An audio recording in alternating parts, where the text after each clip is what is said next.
Oh, goddamn. Daddy want. I don't mean daddy. I'd probably leave if a girl called me daddy. It's like, no, that's too weird.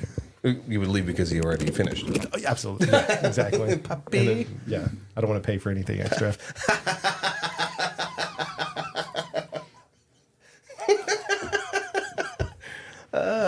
Recording? Yep. We're all warmed up. Now let's get into it.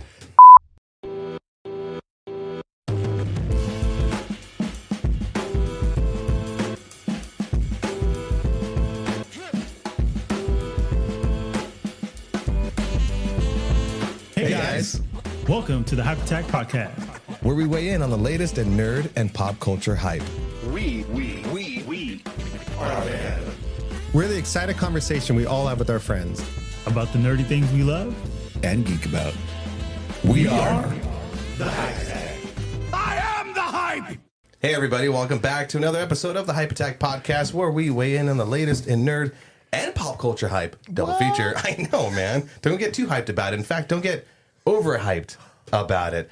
That's right. We're gonna cover some stuff that are it's gonna be a little bit of like a shit parade, raining shit parade, whatever, however we want to phrase it. Where we're actually gonna dump on some stuff that we consider to be overhyped. So we'll get to that in a bit.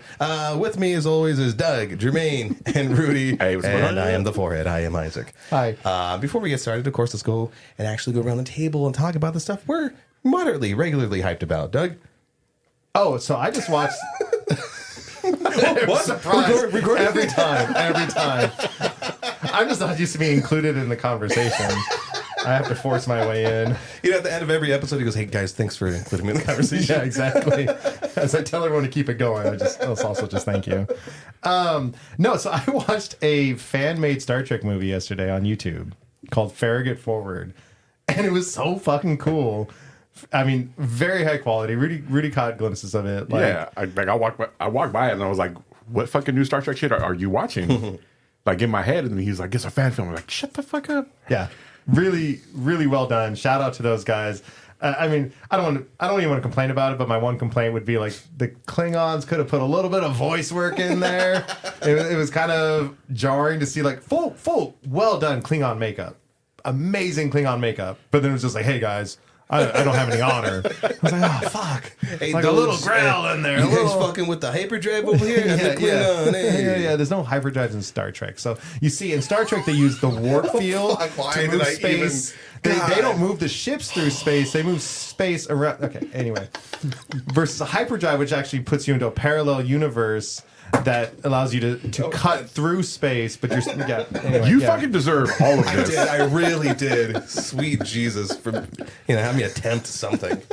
Real quick, other thing I'm hyped about is I kickstarted another fucking board game, so we'll see when we get it. But there's a series of board games called Unmatched, which is really cool. It started off using what's the term for something that's in public domain? There it is. Started using public domain figures, characters to do like battles against each other, and it's a really easy and fun combat system. They've gone on to include more IPs from like Marvel and stuff like that. They've gone. It was competitive. They've released some cooperative adventure stuff, but they just launched a Kickstarter for a Ninja Turtle, the Teenage Mutant ones, the Teenage Mutant Not Ninja those Turtles, gross adult ones. cooperative unmatched adventure. I kickstarted it. Who knows when I'll get it? 3 years from now when I forget about it. And it's a present to myself. No, it should be relatively quick because it's a company that's a big company, so they usually knock that stuff out pretty quick. Anyway, I'm It's a excited for it Kickstarter? because we could play. Yeah, it's a Kickstarter. A lot of board games nowadays, even if they're coming from a bigger company, they still kickstart it because it's easier to get crowdfunding than convincing some investor that people want to buy your game. True. Why do we kickstart shit, Rudy? Because You have to have an idea and then follow through on it. yeah. I'm happy now. I'm happy now getting our friends to like a fucking reel we post. Ask and answer. Followers. I mean, Yeah, awesome. If all 7 people that like today's reel can donate like $80 each, We can have a fucking you make studio. fun, but yeah, we can fund a month's worth of booze. Anyway, That's not a bad idea. You shit on it. Jermaine, what the hell have you been hyped about lately? Nothing. No, I'm kidding. I'm actually Kind of slim pickings out there. Yeah. watching a show. There's some if you find it. Don't follow the hype stuff. Follow stuff that's not in mainstream. But follow the hype stuff. Yeah. yeah, follow us. But have you guys heard of a show called From? Yeah, with the guy that was in Lost. He was in Lost. What's his name? He was in the Matrix. Lost from. He was in the Matrix. He was in Really good show. Romeo and Juliet with Mercutio. Henry or Harry. Harold. Harold. Purnell. Yeah, however you pronounce his name. A Plague on Your Houses. Yes. But A plague So- on both your houses. it's on. Dare I say Amazon. MGM Plus. Oh, yeah. So MGM Plus. Yeah. I think Amazon Prime had it for like a little while, but they just recently booted it off. But it's a series. If you guys liked the beginning of The Walking Dead, like how that kind of story just kind of like gripped you, especially for people who kind of never really got into like a zombie, ish type story. But this is something totally different than The Walking Dead. It is a town where you have these people reside, but they're living there now because they can't escape. And anytime somebody new comes in, they always come into town, and the townspeople are like, oh shit. Another one. So but they kind of let them figure it out because you can't escape this town. Right. So they tell them, drive up this road, and they keep driving, and it's just circles and circles and circles. Now, Jermaine, I they all ask you, giggle at him? that sounds very lovely, but surely there's not any threats in that town, is there? Oh no, there's all kind of threats. So it's just one of those shows that you're watching, and it just grabs you because you're with the people who've been in the town, so they know what's going on, and then you have all the people that's new who trying to figure out like what the hell is going on. Like, no, you guys are lying, and then the people that think, oh no, we can get out of here. Until their first night. It's not even that. It's don't try to direct me. The hell is this guy doing? Speaking of which, pull your mic closer. Come on now. But it's just a good show. Like it is gripping, but they have these what I like about it, it is like mysterious, but there's also these things that reside and only come out at nighttime. Ooh. But if you have like I don't know what they call it, because I'm only like three or four episodes in, but it's like a rune or something like that you have to hang in your house, and they can't come in. But as the story goes on, you're getting more clues to kind of like you're trying to figure out what's going on, because the way how I'm looking at it is you're taking the stance of the people who just got there. So you're looking at it this way. You're like, well, how the hell is any of this even possible? How did you guys all come to be? And how is this one road that drives straight a loop? And they're all just trying to figure it out. But there's people in there that's like, no, there has to be a way out of here. And nobody knows how this thing even started or whatnot. They just know these little basic rules that they know. And I'm just pretty much right there right now. But it's very, very interesting. Like, it's a good show. It's not Korean? No, hell no. Not this one. That actually sounds really, really good. It is good. I'm very interested in it. I wrote it down on my little note here with a that says, watch this. I think if you have Amazon, or I believe it's Amazon, you can get like a free 7-day trial, so you can kind of consume as much as you can. Binge the first season. MGM Yeah. Plus, like when did that shit? Yeah, you get Wizard of I Oz know. and then one other show apparently from. What's it? Prep for Wicked, of course. But yeah, but it's a really good show. Like, I recommend, like, if you guys, yes, I said like The Walking Dead, but it's a little bit more than that. Like I said, it's more mysterious, and kind of these people are just in this town and they're trying to survive, by any means necessary with these things that come out at night. I concur, and I've seen the first season. If you're a fan of Lost, and like that's what makes it work, is Harold, isn't it? I can't pronounce his last name, but it's he was Mike in Lost, or was he Walt? I don't remember. But it has that very I know you're comparing it to The Walking Dead, but it also is very very Lost-ish. Yeah. Because of it has those elements in there. Yeah, those supernatural things you can't explain. But thankfully, compared to Lost, they actually fucking answer some stuff. Spoiler, slightish alert. So you'll enjoy the rest of that show. Yeah, it's a really, really good series. I like those type of shows shows in general where it's not like a star-studded cast. Yeah. It's just people that you get to know, and then therefore you're interested because you're following these stories with these characters, and it just makes it kind of gripping. And it's creepy.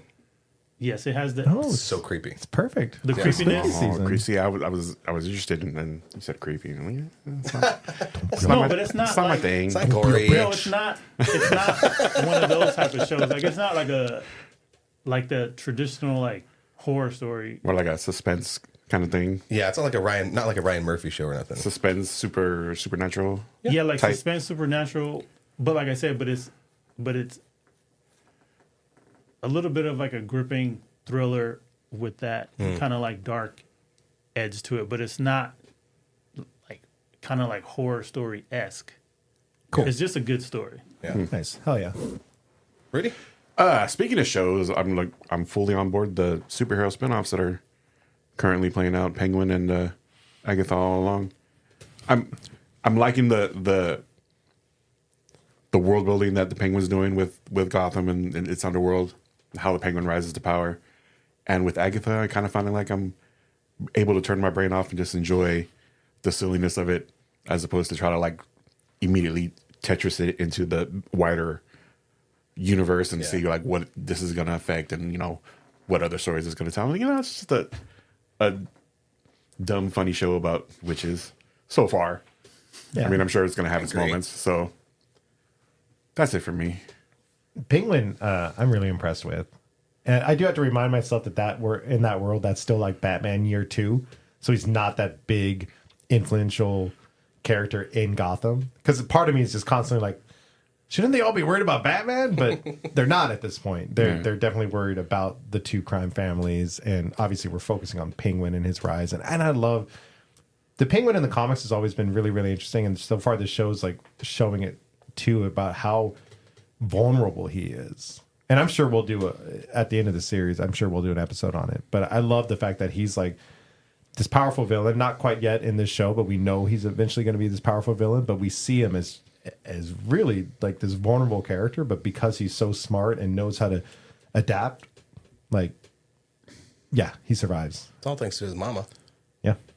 Like a lot of the fun, just the first couple of episodes, is just watching him on his feet, immediately, something comes his way that completely out of left field that he wasn't prepared for, and just I knew about that all along. That was my plan. Now you in on the plan. Let's go. That shit is fun. But someone who really shines in that is the Falcone's daughter. Sophia. Played by Christine Milani. I think it's Milioti. She's from How I Met Your Mother. She was the mother. Yeah. Oh. Great.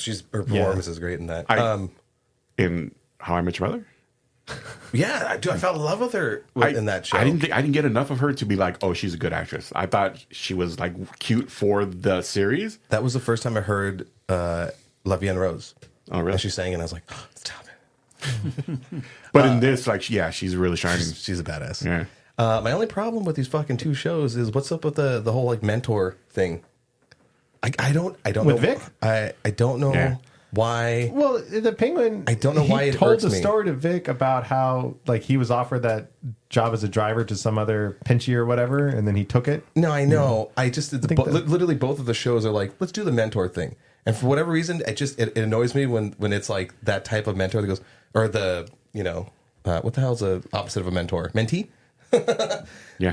Where they're like, and why? And why? And what's that? And what's this? Is it a way, is a device to explain some of the plot or whatever? Yeah, I mean, I think it works. I think it works for that. I think for Penguin specifically, I mean, the guy's kind of a cripple, so having a guy that can do the running around and drive. Yeah, I know, for sure. I think that helps. I think, but yeah, it's just kind of fun, a good way to humanize. It was just an unnatural little thing with me. And I go, mentor thing. I don't know. I don't know. I think it works more in the Penguin because It does. you're in the mafia. You have to have a crew. Yeah. and it doesn't seem like he has like a close knit like core. Like there's just people that works That's for the true, family. So like maybe this is like, oh, let me build my own like inner circle because he can't do it all by himself. He's gonna need his crew. Yeah. With Agatha, it is a little bit more like, oh, what's this? What's And like, this? here's the exposition. As we explained it to you, we're explaining it to the audience. And then in the end, they work together. It's a weird No, little. I get it. The thing I've been hyped about lately, I started watching the latest season to Umbrella Academy. Everybody remember the Umbrella Academy? I graduated. Oh yeah, I finished it. I tried to fourth watch season? it a few times. Yeah, I watched everything. Like I watch it when it comes out. No, The third season really threw me off, and I started. I didn't know that the fourth season was out. Started watching it lately. I'm like halfway through it, and I was like, you know what? I remember why I liked it. But they still struggle here and there, where it's like, no, you have to have some characters kind of like going off and doing thing, and it's a very supreme idea. no, it's not a perfect No, story, but Yeah, it's still a lot of fun. I like. it does its job. Yeah, what they do with the characters, and Klaus is still fucking great. But I've been enjoying it. So whoever fell off of Umbrella Academy, season 4, might bring you back in. They are kind of like fucking with not multiversal stuff, but like branch timeline things. So the way they treat time travel is interesting. But that's not about Umbrella Academy. They've been doing that since like the beginning, right? Isn't that one of the characters, one of the kids, Yeah, like things? 5. I watched like 3 episodes, so 5 was able to time travel. Like the whole thing was him time traveling, Yeah. but they didn't start to fuck with like branched timelines. Okay. And so like how they deal with that, Nick Offerman's in it, and how they deal with that. There's a group who's like, the Mandela. Basically, they don't call it the Mandela effect, but they call it the Umbrella effect of like, look at these artifacts. This is the the Bernstein and Bernstein or whatever type of thing. Okay, So cool. they play with that idea, a couple of other things, but. I'm back on board. I've been actually enjoying it again. I'll have to watch it because I know we were talking about doing an episode on those not DC Marvel superheroes and Non-brand so- soups. Yeah, so that's certainly that would fall within that category. Yeah, and they do have unique powers, so to say. Speaking of non-brand soups, just a little Gotta have my Campbell's. Tomato basil. nerd news. Sausage potato. But the what is it? The public domain to superheroes The word superhero. Yeah. The title for itself. the word superhero. So now Marvel and DC lost DC the had a lawsuit. lock on it. Both of them had a lock. Really? On Yeah, it. they had Yeah. a lock on it. So Whoa. that's why you have D-D-D-D-D. shows like The Boys who have to call them like soups or something else. Are you fucking Cakes. serious? Like, Yeah. I never knew that. Yeah. And mutants. They That's had fucking to, nuts. all other shows that were kind of having characters like superheroes had to use like a different name, like supers or Yeah. Well, I'm glad they lost it. like 'Cause even the that's Incredibles. dumb. Like even the Incredible. Well, I yeah, think because they at the called them time it was capes Disney and- was or no, at the not time. capes, but Wait, so who has it now? I think it's just public. Public domain It's now. free. Oh, okay. Yeah, It's free for all. Dobby is free of. any of those things that like are kind of stupid, and I appreciate the freedom and stuff like that, but I do understand DC Marvel back in the day when they were trying to establish essentially the superhero business. I could understand them not wanting people to turn superheroes into something not family friendly or hate filled or anything like that, and just tarnishing that whole idea. Now, literally 100 years later, I think the superhero world is established for what it is. the And they association is there. themselves have even darkened up the name and added the whole anti-hero and vigilante kind of thing. So, I mean, I guess it's always been vigilantes. It will be interesting though in the far future when a lot of these characters go into public domain because we're going to see how. Oh, yeah. I mean, we saw how quickly Winnie the Pooh and Steamboat... Steve-O Willie. Willie- Still Piglet. haven't- Yeah, I mean- I still haven't seen Blood and Honey. Yeah, as soon as Superman enters the public domain, What is it, it's- 2030 or 2035? Yeah, if they can't... Like it's pretty soon. Yeah. And it'll be Yeah, it's like the close. first version or whatever, Yeah, but it will yeah. we'll still see that like old school S and the weird arrowhead instead of Up, up the and away. and he'll blasting people with his laser eyes Isn't and there- his jizz. Isn't there? Isn't there a way to extend that though? They've been, I mean, No, they're trying Disney to. extended Mickey for a long time, and their argument, and again, I think it's a legitimate argument, is like it's still the face of their company. So I think DC would especially DC with Superman, and like that'd be the big one where it's like he still represents the company, and like the idea of like someone else, another comic book industry to be able to just, I mean, theoretically Marvel No, he could doesn't, because Batman got a star before Superman. Yeah. So and a damn statue. yeah, I mean, but like Marvel could Blasphemy. theoretically put Superman in like the Marvel universe, Hell yeah. and make him just like a big dumb like I never pulled it on Superman. I wanted something him like and that. Homelander to go I at it. never knew I wanted to do so much until you fucking said that. I wanted the boys to wrap up with Superman jumping and finally just Yeah. fucking annihilating him. And the two companies have done it before where they take like a group. I mean, I think Marvel has a group that is basically the Justice League. They don't use them a lot, but I forget their name. Every once in a while I'll get the headline of like, oh, Marvel's Justice League, and I look and it's like very similar. And I think and DC's done the same thing. They've had groups that are very similar to the Fantastic Four, and like they've, you know, I think they even did a whole thing where they introduced like a character Sideways, which was very much a Spider-Man. Like he wasn't shooting webs and stuff like that, but it was very much kind of a Spider-Man character. Yeah. They introduced the Terrifics, which was very much the Fantastic Four. Like they've done these kind of things, but theoretically in the future they'll be able to literally put Superman in. Nothing beats the Venture Brothers where they had their version of Fantastic Four. And like the Human Torch, he would combust and he would just, ah! Or the Invisible Girl couldn't make herself. Did I scream it red? No, I saw the color changes. Like, what happened? It's them fudging with the other one. I think the remotes are just crossed. Oh shit. Yeah, let me just go ahead and turn that off. Yeah, it's fine. And then they have like the Invisible Girl, but she could only make her skin go invisible. Oh, nice. And instead of Totally useful. the thing, it was like the Human Callus or something like that. Yeah. And then Mr. Fantastic, he had the stretchy abilities, but I don't forget what his character's name was. I do vaguely remember that. Yeah, Venture Brothers. God damn, I got to rewatch that shit. That's so good. But the second thing is that I'm hyped about. I checked out this movie called The Substance, starring Demi Moore, Margaret Qualley, and then Dennis Quaid happens to be in it. I've seen a lot of hype for that. And rightfully so. There's no overhype for it. It's a fucking weird movie. I think I need a little Demi less. Oh no, there's very Demi Moore in that movie. What about Demi Glaze? Oh, I Demi glazed the seat in front of me. Dear Lord. What? You're not interested in seeing it? The fucking pun. Oh, because you didn't get to them first? He's about to go meet some demigods. See you guys next time. So many scenes. I didn't have a Demi, but I had a Semi. Hey, God, that director really loved nudity, loved butts. Like, there's certain scenes. He runs to go see it. There are so many scenes where it's like the way it's shot was really cool. I mean, like I don't know what the budget was. Like, bro, look it up. But who fucking cares?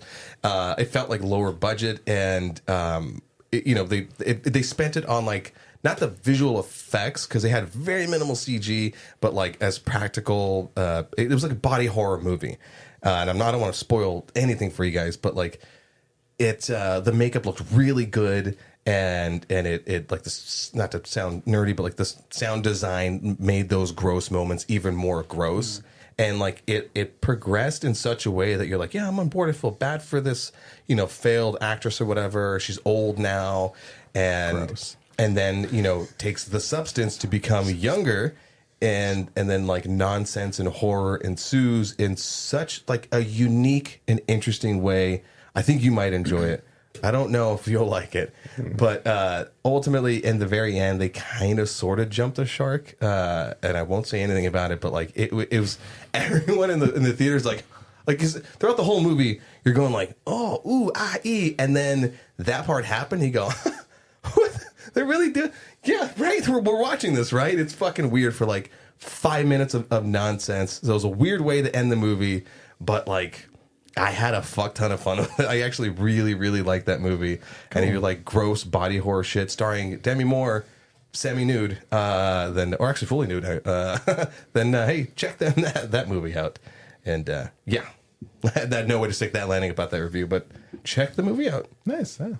I think I will. But that's rightfully hyped. Now let's get into our main discussion of overly hyped stuff. How do you want to break this down? So I was looking at stuff up. I'm like, do I go by universally panned stuff that was like built up, or stuff that personally I thought A little bit of both. Okay. I mean, however you want to take it. So us down no, this I road. did I did the first one. Like I just like universally pan because my opinion is my opinion, and just like when we first thought of this topic, Okay.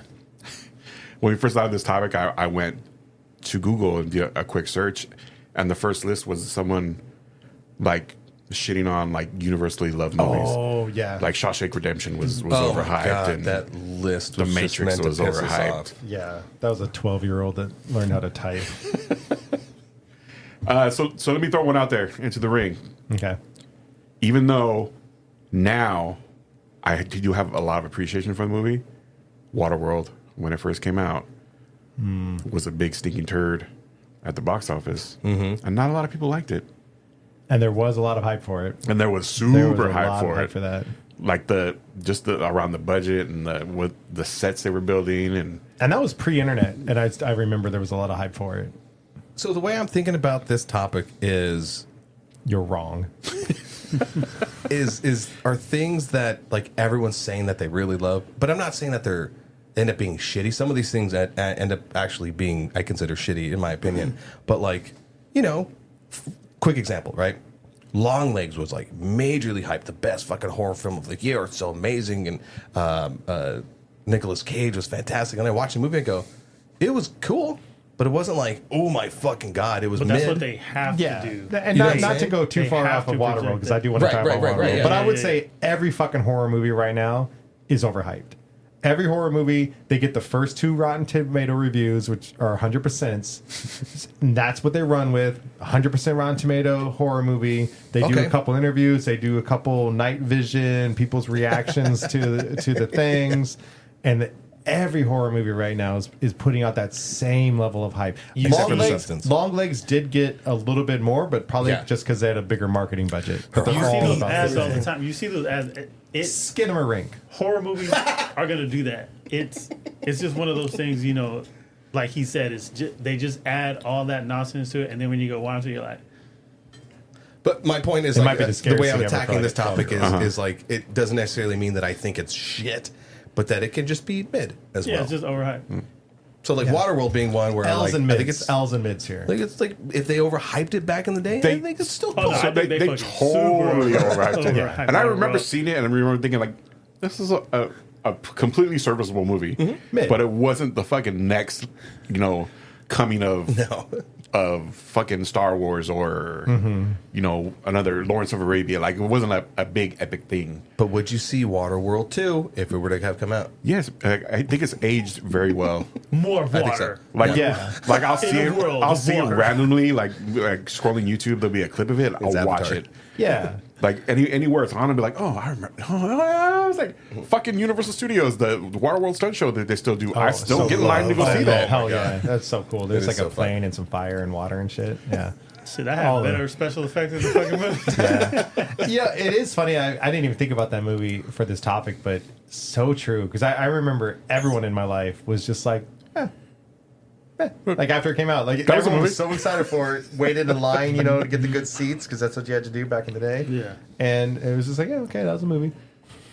No, it was like that for me. Like when I watched it, I was like, Exactly. It's like, yeah, that's the thing that just happened before my eyes. sure. But I would say certainly One there's Punch Man. still Okay. Like, that was one though where at least like the hype died with it.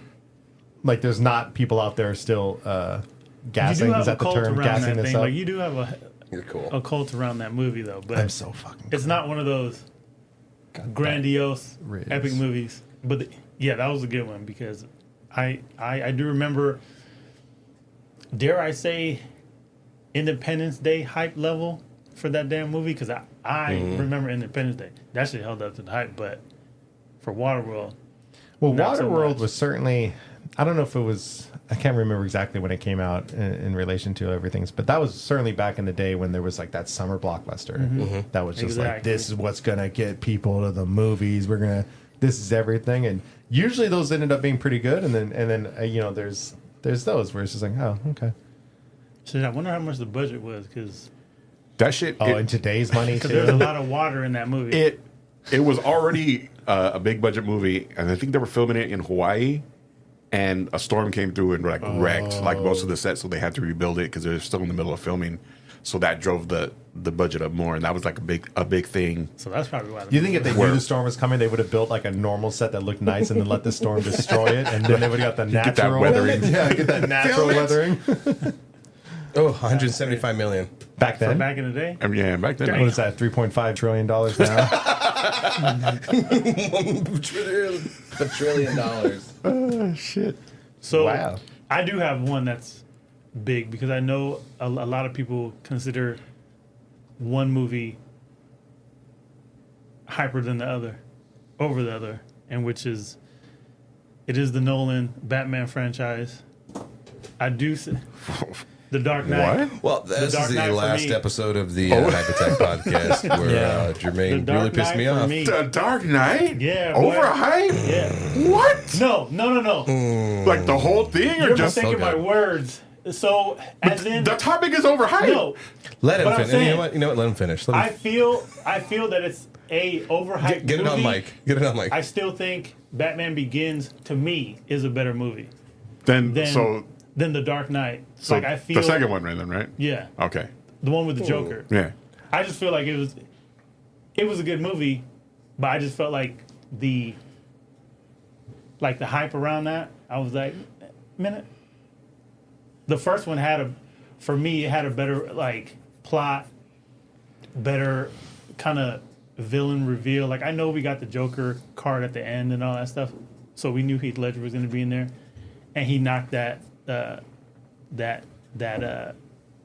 style of Joker out of the park, like phenomenal. But for me, it's I'm about to fork you oh no, up. I don't care what you guys say. I'm so ready to assign a Malort shot right now. A Dorito. That's That's Malort the Dorito. hottest of hot takes. Yeah. Okay. No, this is what I'm saying. For me, this is what this episode is about. Like, it is the controversy. So because That's where friendships die. when I look at the scenes, hey, I don't care. I said.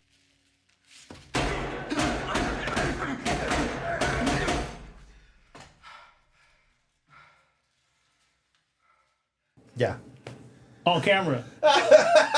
But when you look at the scenes, for me, this is what I'm just saying. Okay. When you look at the scenes in Batman Begins, like the training session when he was in there with the ninjas, and he was just like moving, and you know, like they were like he was trying to find them, and they, you know, it was just the little intricacies to that movie. The whole time you're looking at Ra's al Ghul, like, why isn't Liam Neeson fucking Ra's al Ghul? And then he is fucking Ra's al Ghul.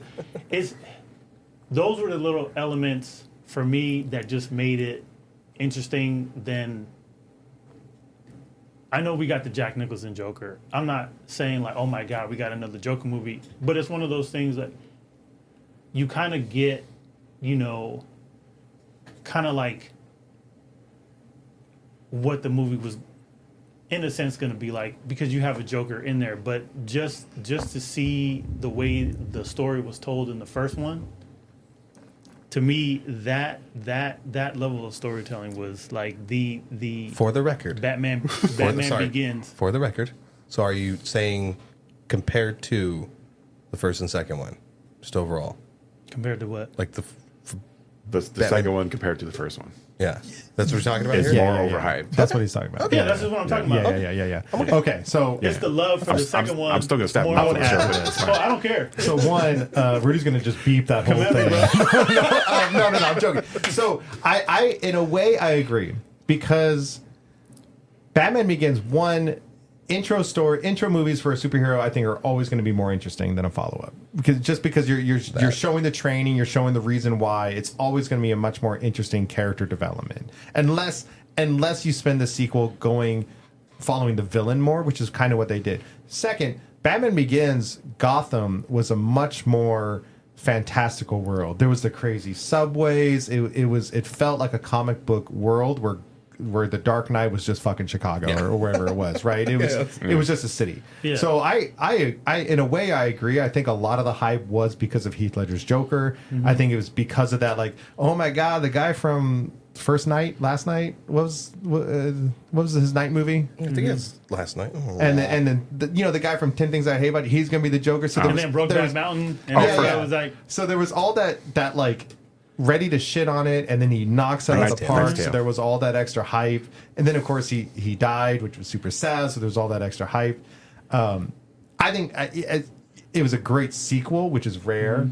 But in many ways, I'm not saying it was a bad movie. It was a great movie. In many ways, I think Batman Begins. I think back when I had the 3 on DVD or Blu-ray, I think I more often put in the first one than I did the others, just because I like training scenes and I like the whole figuring out how to be a hero. I will stipulate that the first Batman movie in that trilogy is more Batman centric. You get all of his story, and I think once you get into 2 and then definitely 3, it kind of stopped being about you was getting the Batman voice? It stopped being about his development, and it became more about developing the villains or the setting or what was going on. Yeah. So from that point, yes, I think because I love Batman so much, getting that much character development in one movie was really, really good. But I do think 2 lives up to its hype and surpasses the first one. But that's just my opinion. It's a great stance. Because that's okay with that. But I am on that side of the table. I'm still gonna throw feces at you. I also loved when he was in that train with him, and he just told him, he's like, I don't have to save you, and just how he took off. Like, it was just the choices in this movie that was just happening for me that just made it a Batman movie. Yeah, like it was. That's totally what I was thinking too. It was like, I'm peace, Nicole. Don't summon me again unless you're ready for that pain. For real. What a good start to this, huh? Yeah, that's a good point. A lot of good points. This is just good points. This is just. We can only go down from here. Who got one? And you got to bring the pain. I've got one specific one and then one generality because that's just how I roll. Specifically, and I want to preface this with a lot of fucking things. So I was surprised earlier. Now I'm ready. No, I know it's for kids, and I also didn't read the books. Barney's amazing. Harry Potter, the Harry Potter movies. We're going there. I think, and this is, obviously, it's my personal opinion because they do very, very well. Wait, hold on, everyone quiet. All right, the wives didn't hear it, and I don't hear charging fee. Okay, yeah. All right, go. I don't know, and just more preface. The formula is there, obviously, for a great fucking movie and a great show and a great series. You got the different school or the different what are they called? Houses. Houses. Thank you. Yeah.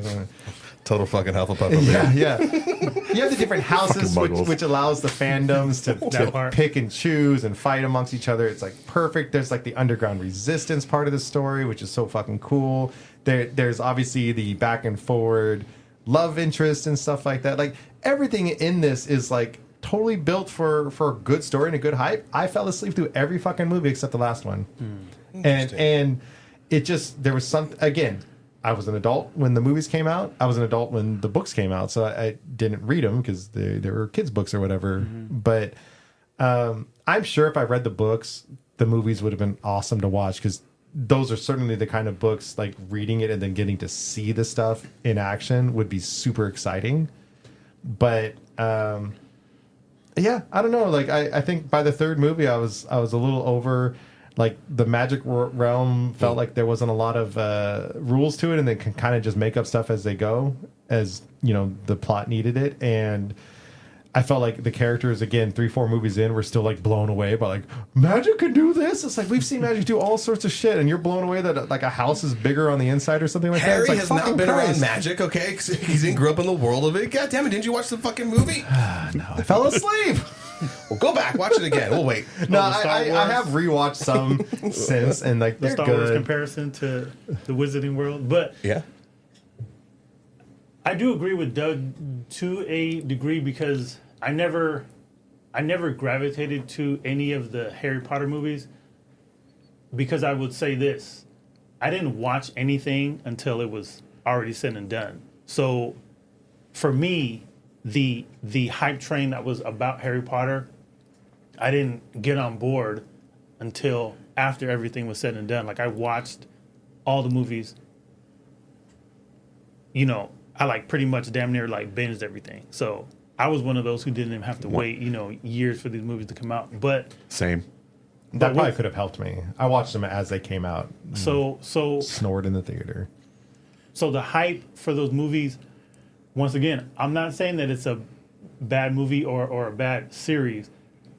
The hype just didn't grab me to go, oh, I got to jump to the theater to go see this. That's all I'm saying. Interesting. It might be an age. Well, you enjoy the hell out of it. Same. You enjoy the hell out of it. Right? It's the same thing as Jermaine. Like I didn't watch the movies as they came out. I didn't read the books. Like it wasn't until years later, like a friend, like really loved that whole thing, and I'm like, maybe I'll give it a shot. And I started watching the movies, and like I enjoyed the movies. They were whatever. And then I read the books, and I really liked the books. Mm-hmm. Like they are geared towards like a younger audience, but it still have like a lot of adult themes in them. I think when you read the books, it gives you a better appreciation for the movies because you know about the lore of the magical world. I wouldn't call it overhyped because it launched the imaginations of like a million people, but it's not. It doesn't like rank like super high with me. Oh, we're gonna. Yeah. It's certainly entertaining, certainly enjoyable. Like I go back to the books every once in a while when I want to read, but that's kind of where I land on it. Yeah, I mean, I can see how it brought so many people into the world of fantasy and maybe even to the larger nerd world, and we saw its influence at Comic-Con when the movie started coming out. Like that's part of the reason that, and like Twilight eventually is when Comic-Con started really exploding with people. So I appreciate what it did, but then I think there was a part of me that was always bugged me. It's like, Harry fucking Potter is what brought you into the nerd world? Like, there's a lot of cool shit that could have brought you into the nerd world. Like, you could have been going to Comic-Con for fucking comic books. Those are amazing. Some people need that gateway drug. Yeah, that's right. Yeah. The only thing I think that's overhyped about Harry Potter, so I just don't think it needs a fucking land at the Universal Studios. Oh, see that land at Universal Studios. I love Butterbeer, man. Come on. I love my Butterbeer, but I mean, I like the story, I like the world and everything like that. It's just so funny when something gets a land. Yeah, but that actually, again, I think is a perfect place for a land because you do have all these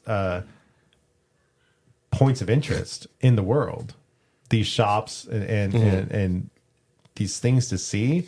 So I remember when I first went to that land. Part of me just trying to argue with me. Yeah. No, when I went to that land, I was a little mad at myself that I didn't like Harry Potter more because.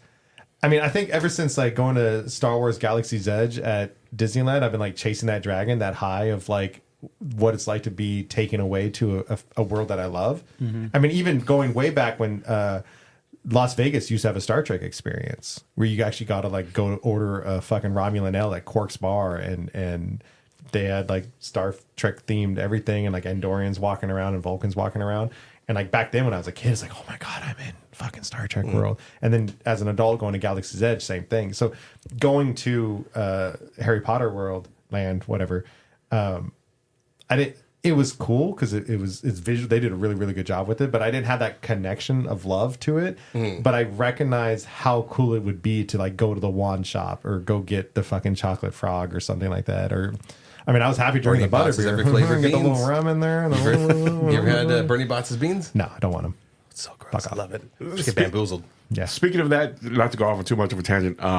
Like, you know what land totally doesn't deserve it, but it's like super fucking cool. Avatar? Yes. We're getting it here. Yeah, because I've been to the one in Florida, and I'm like, we're planning the days out. Oh, we do Avatar like this. I'm like, all right, whatever. I mean, it's a movie. I don't know if it deserves a fucking land. Avatar. I mean, along this topic, I feel like that's one that's on like my list. It's media hyped, industry hyped. I don't know if it's necessarily fan hyped. I don't know if it's ever really been fan hyped. It's certainly over, and then it comes out and it's very mid, good, high mid. It was. I love Pocahontas. That's exactly the story with horny tails. I just remember when it came out that people were crying about it. They wanted to kill themselves because they wanted to live on where the fuck was the Pandora? You know, like I want to live there. It's so beautiful. Wait, is it Pandora or Like Yeah, it's Pandora. I was gonna say Andor, but it's like that level of like fan hype that it had gotten. I was like, okay, and I finally got around to seeing it. I was like a teenager and I saw it. I was like, it's okay. Yeah. That one, it was on my list for overhype. I do it was a think cool movie. one of the things that gravitated the hype to that movie was with James Cameron, because he came out and was like, "Oh, the technology that made this movie is going to be so, like." And he's just- always been like that. Yeah. He's always finding the new technology, Yeah. to shoot It's gonna be something, revolutionary. which I appreciate, from a filmmaking perspective. Well, no, just like the movie overall, like it looked really cool, and the sequel looks even better, and like wearing the corridor digital, they cover all that shit. Like technologically, it looks fucking amazing. Just specifically that first one, I go, okay, yeah, you're right. Pocahontas, Dances with Wolves, like it's all been done. It was a cool We're not movie. saying it's a bad movie. Right, it's a cool movie. It not just saying was it's a bad so movie. fucking overhyped. That's it. James Cameron got me to watch that bitch in fucking 3D. Oh, he got your ass. Like, He got like your I ass. saw that in full 3D is 3D. another one. Like they were like, yeah, it's 3D. It's gonna be amazing. I'm like, fuck it, I'm in. Let's go. James Cameron says it. It must be so. Yeah, Avatar. I mean, who was it? Kevin Smith or someone? I think at a Comic-Con pointed out the fact that like Avatar is just one of the highest grossing movies of all time, and they're like, quote yeah. it, give us a quote, and like no one could quote that movie. There's No. nothing quotable. There's nothing. That's exactly. There's nothing too memorable about it. Unobtainium. Oh, fuck unobtainium. that. Yeah, perfect. Speaking of which, do you feel like they cheated when Endgame came out and was like winning the box office and like, oh yeah, well we're gonna put Avatar back in the theaters, to Absolutely. beat it out. yeah, Right? yeah. Absolutely cheating. Oh, we're Fuck gonna you, release Avatar. it. None of, Make another to me, none of couple those, billion. To me, none of those numbers matter because we live in a world now where it's how do I want to say it? It's like easier to go to the movies now. Plus, you got to look at inflation. Like if you're looking at numbers, like people spending $10 back in I the day know. is a lot Yeah. more valuable than spending $10 now. And I don't know if inflation's included in this, but $2.923 billion. yeah. Jesus Christ. Yeah, I mean, like you said, Avatar, Missed out, Matt it Damon. looks great, but it's certainly, I think the very first episode of our show, we talked about what it is to be nerd or something. And I said, it's about wanting to be a part of those worlds. And I don't know, Avatar, I mean, Put you that Ariel said, up there. you said that people did want to be part of it, but there was nothing about that experience, that world that I was like, I don't want to be a big blue avatar, or I don't want to live in a world where, I mean, I guess I want to be in nature or something like that, but that's certainly That's you that, want to and that was touch exactly it. Yeah. Just Yeah, a ew. little too overhyped. touch grass. Gross. Yeah. What else did you have, Isaac? Yeah, bring those heavy hitters, bro. See, Avatar was up on there. I had Back to the Future on here. Just kidding. Relax. I mean, I do agree. No, click, click, click on follow and follow. It's as mid far to as like me. a big We franchise lost all line, three of them? Alva's out there going click. Blade Runner. Overhyped, slow movie. I fell asleep in both of them. I still haven't been able to finish the first one. Yeah, Blade Runner doesn't. Exactly. doesn't And I hold- love Cyberpunk. really slow. It doesn't. Yeah, it doesn't hold that quadrant in my heart that it does for most sci-fi fans. Man, people are really loving But it. it, and I think everything. it was straightforward, a good movie. But it does run kind of long. And the it is fucking my stepdad's favorite fucking movie. the sequel too was the same damn pace. I Like, it fell was asleep just like because it paced like like very it's so specific. long. Yeah. I like the second one better than I did the first one, though. me too. I couldn't tell It you. was I fell still so asleep. long. Dude. And it's a shame. Like I said, I fell asleep during the first one. I won't start at the second one. Cyberpunk is such a cool genre and cool setting that doesn't need to be slow. Like Cyberpunk absolutely doesn't need to be slow. So it's weird that Hey, they look would at go Edge that. Runners. That was a good, It's good it's little a cartoon. it's an amazing Or anime. It's an amazing concept of a movie. It's just the fucking it just trim the fat, cut some of the goddamn scenes. I will Only say a this. fucking scenic pan thing pushing in for 10 minutes. I will give you this side of it. So, like when the original Star Wars came out, just how that movie looked, we all get why, our parents or, the older generation gravitated towards Star Wars because, the technology just looked phenomenal. Yeah. Right. The story, solid, but everything else that was in there for its time, for me, The Matrix is my Star Wars. You know what I'm saying? Interesting. Like it's one of those things like where that that world and the technology. You're like, damn, they could actually do this to a movie. So Overhyped according to the internet. with Blade Runner, my stepdad is one of those, like, to him, Blade Runner is like his Star Wars or like his Matrix. Interesting. Not saying that it's, one of those like like spectacle of a movies where, Right. you're just like, oh man, everything in here just looks amazing. But it's your gateway drug. Yeah, but it's his, like everything about that movie he likes, like, the way that the movie looked, the way that the story was told. He likes the pacing. Like, he even likes the end scene, like the decision that was, made, and like just the whole plot. Like, he just generally just loves that movie. It's just that pacing that really killed. Like, I don't say that to any other movie. I watched the first one to prep for the sequel, and I fucking fell asleep in both movies. I don't fall asleep in movies, dude. You know? You want to watch a horrible pacing movie? Skinamarink? No, that was genius. You just didn't get it. The original cut of the Star Trek: The Motion Picture, the very first one. Did you ever watch the original cut? They mostly play the original cut. They've recently started playing another cut. There was, I shit you not, like a 30-minute just beauty shot of the Enterprise. Like, just slow pans across, like, the nacelle, the saucer. I mean, very long. So I think there's newer cuts that they cut that down, and a few other shots. Music? Did it have the porn music? It's like the sax. They should. I mean, they were so excited to get Star Trek and the Enterprise to the big screen. Yeah. And obviously a much bigger budget than what the show had, Yeah. and so they were, I think they were very excited to do these like glamour shots of the Enterprise, but it goes on a very fucking long time. We gotta pull because it's that like up. Admiral Kirk like flying to it from a shuttlecraft. And it's like, oh, there she is. And it's different from the show. They refit it, like in story it got refit, but it also makes it look cooler for the movie. And it huge and like throughout the show they would do these glamour shots of it facing Viger, the giant cloud, and stuff like that. Overall, not a very good movie. It literally almost killed the franchise if it wasn't for like Lucille Ball or something wanting the second one made. Yeah, that's crazy yeah. she saved that damn series or that Something, franchise. yeah. I don't know if it was her that like saved the movies. I know she definitely had a part in saving the series, but someone wanted the second one made, and someone was like, "I'll do it for $5," and made the best Star Trek movie on the second one. But Any one of these? no, that's J.J. Abrams. God damn it. That's the refit. So that would be like from the So that's like the refit of the Enterprise for the motion picture, and they just did like slow shots of like panning across all of like the different parts. And if you were huge nowadays, people probably love it because people like really get into like the ships Yeah. and stuff like that. Back then, I don't know how many people were like fucking choking themselves while wanking it to the USS Enterprise.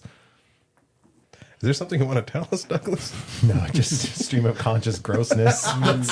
just Hype attack. Get that on a shirt. Stream of conscious grossness. But sorry, I don't know. Well, yeah, more. But I'll let you finish before I go on my generalities. keep There was it- almost a segue there for me, but I won't take Well, it. no, I'll segue to keep it in like the space realm, and I think people might agree with me on this one. 2001: A Space Odyssey. Anybody ever watched that? You know what? I think I watched it in one of my film classes. I don't think I've ever actually seen the movie. Like, Yeah, I think that's one- I don't I've think I seen like gravitated to that one. I think I've seen clips of it. I don't think I've ever actually sat through the whole.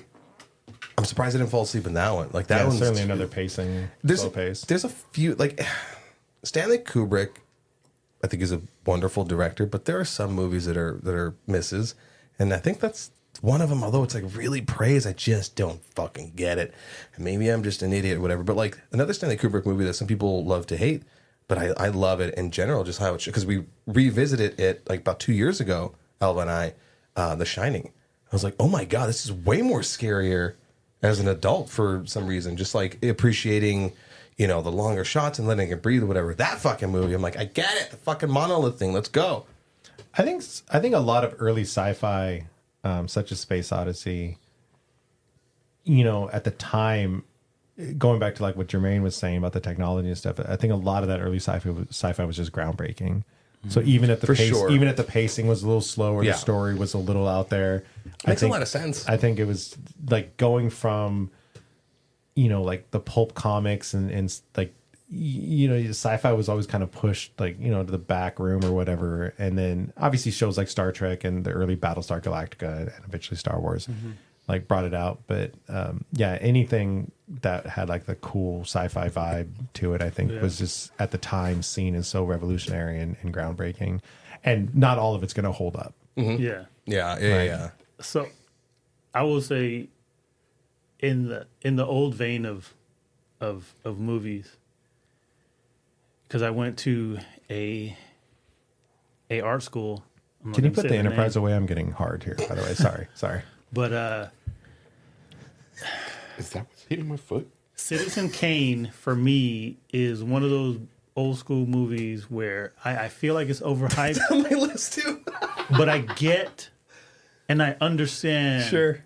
why the movie is praised, because it's one of those movies that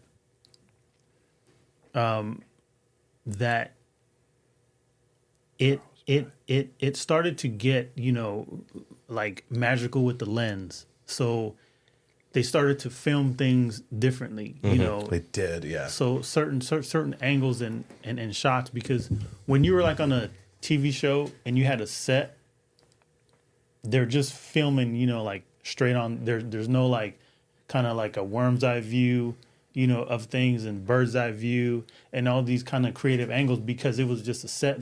There was nothing on top, because if you film up like you're looking up like a worm, you're gonna see like the studio lights and all that stuff. So, and probably boom mics and whatnot. But I get the praise and I understand it, but movie wise, It was a sled. So bro, that was a crawler of a movie. Yeah. Watching that in class, and normally you're like, oh, we're watching a movie today in class, and I'm in college at this time. I'm like, oh hell yeah. And I don't know wanted to run. what year did that movie come out, but like Oh. it was a 3-hour movie. Even back then was like if you have a 2-hour movie, like whoa, a 2-hour Yeah. movie. No one's gonna sit for that. Would have to have an intermission, maybe two intermissions. Yeah. To have a 3-hour fucking movie. I know it's not like it's not. Yeah. The movie's not about learning what the fuck this Rosebud was. Yeah. It's learning about the man and stuff. But Jesus, This is a get good to it. opportunity for a pep talk if we have any younger listeners and you're going into college. If there are history of film classes that meet like an art requirement, fucking take them, because you get to watch movies every day. You eventually have to write a paper or something on it. I took both of them, like the history of movies up to a certain point, and then the later ones, and I loved it. You do end up watching stuff like Citizen Kane, or eventually you get into like Jaws and any of the other big ones. But Jaws is good. stuff like I am glad that Doctor I watched the movie Strangelove though. and stuff like that. Same. Like I said, so I have right. an appreciation for it, Yeah. but the hype Yeah. No one's like, boy, missed me with that shit. let's plug in Citizen Kane. I would say a lot of I got those 3 old hours to movies are worth watching. They might not be super entertaining, and they might not hold your interest in today's world of 3-second clips. But just to get an appreciation of what they used to have to do to make a movie, and what Yes. stunt actors and stuff had to do, and everything that that went into telling a story. Absolutely. And again, they're using film, so it's not like they can take a million takes of these things, like really nailing it first, compared to nowadays where you just roll digital forever and eventually get your shot and then throw in CG and fix it. That's it, not, dude. Honestly, I know like it's a bit of a tangent, but go ahead. But that's a fantastic point. Like, yes, some of these movies you should watch because they are what, like, all these other movies that may be shorter, more to the point, do stand on the shoulders of these movies that were absolutely. new. So, And we constantly hear when people talk about their inspiration for modern stuff, they're going back to a lot of these older movies. 1,000%. They go, it's hack. It's Yeah. a little. Come Yeah. I've never seen that fucking movie, but I use it all the time as a reference. I'm like, well, it's not going to be the next Citizen Kane because everyone universally holds that up How as a dare great you. movie. And it's always been on my list to watch, and I'm like, I'm going to watch this, and I'm not going to like it, and I'm going to feel like such an asshole for using it would you this whole actually sit time down for 3 hours and do it? as the standard. Just flip it and start using it as like something that's shitty. Oh no! Well, that's certainly going to be the next Citizen Kane. Citizen Kane got shit on this. I wanna sit There there is a man. and not. Certain man. I want to be there when you watch the movie, but I just want to watch you for the whole 3 hours. Tune in live. I'll film a fucking, First live. I'll film a reaction video for that one. There's cobwebs going on you in gray hair. That's a good pull. Do you want to keep going down the movie list? Because I know there's like shows, there's certain other things we can cover. Yeah, there's a lot of TV shows too. I mean, like, Yeah. I only have like 3 shows on my list that really like disappointed me. maybe I will just go into my generalities real quick. Do it. All of this. I would say. I mean, you guys have certainly heard my rant before, but I would say a lot of